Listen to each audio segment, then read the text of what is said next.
Hey guys! It's Caitlin here.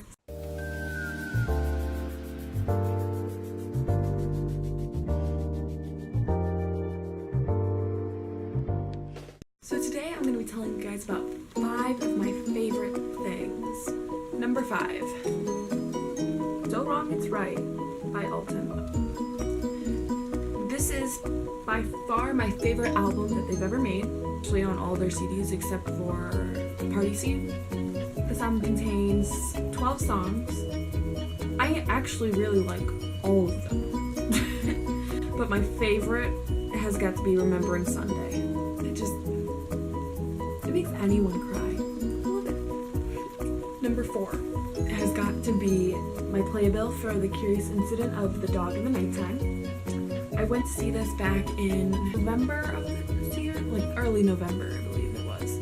And I got to see it with my high school drama club. It was very fun to go see. And we saw it while we were in New York. And it was one of 3 plays, but it was by far the greatest. It had incredible tech, and the story was incredible as well.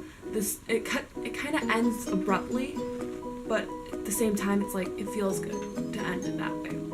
It's based off of the book Curious Incident of the Dog in the Nighttime, but it is a phenomenal play as well.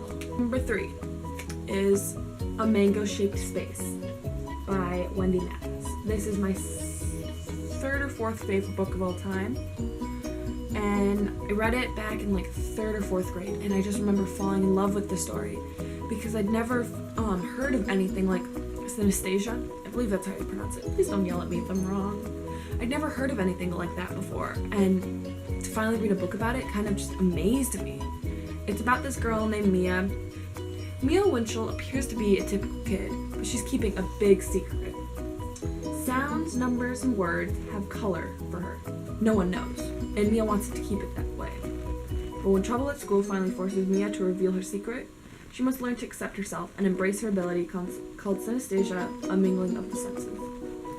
Wendy Mathis is one of my favorite authors of all time. I've enjoyed every single book she's written, and I highly recommend her if you have not read it yet.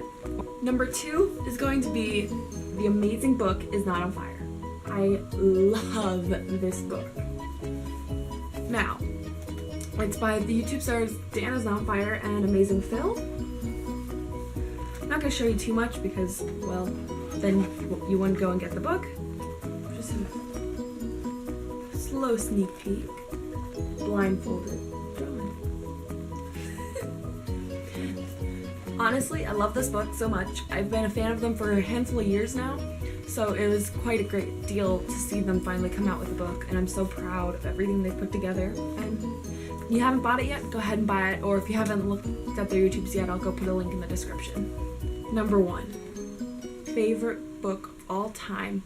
I've read it who knows how many times. I can quote it like nobody's business. Paper Town by John Green. This book has changed my life. I love it. I read it 2 years ago on spring break on a family road trip vacation.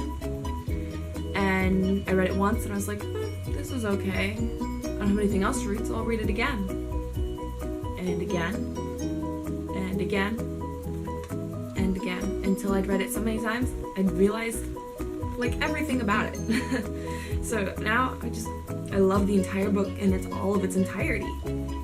It's about Quentin Jacobson and Margot Roth Spiegelman. There was recently a movie that was put out about it, but I wouldn't recommend watching the movie before you see the book because the book is so much better. Who is the real Margot? Quentin Jacobson has spent a lifetime loving the magnificently adventurous Margot Roth Spiegelman from afar. So when she cracks open a window and climbs into his life, dressed like a ninja and summoning him for an ingenious campaign of revenge, he follows. After their all-nighter and a new day breaks, Q arrives at school to discover that Margot, always an enigma, has become a mystery. But Q soon learns that there are other clues. And then for him, urged down a disconnected path, the closer he gets, the less Q sees the girl that he thought he knew. It's a book about realizing not everyone is this perfect human that should be put up on a pedestal. Everyone has mistakes, and Margot's one of them that has them too. Everyone does. hope you've enjoyed learning about 5 of my favorite things. If you did, go ahead and subscribe down below to see more and find out when I post another video, whenever that may be. Go ahead and like the video if you like this, or leave a comment below. Let me know what your 5 favorite things are.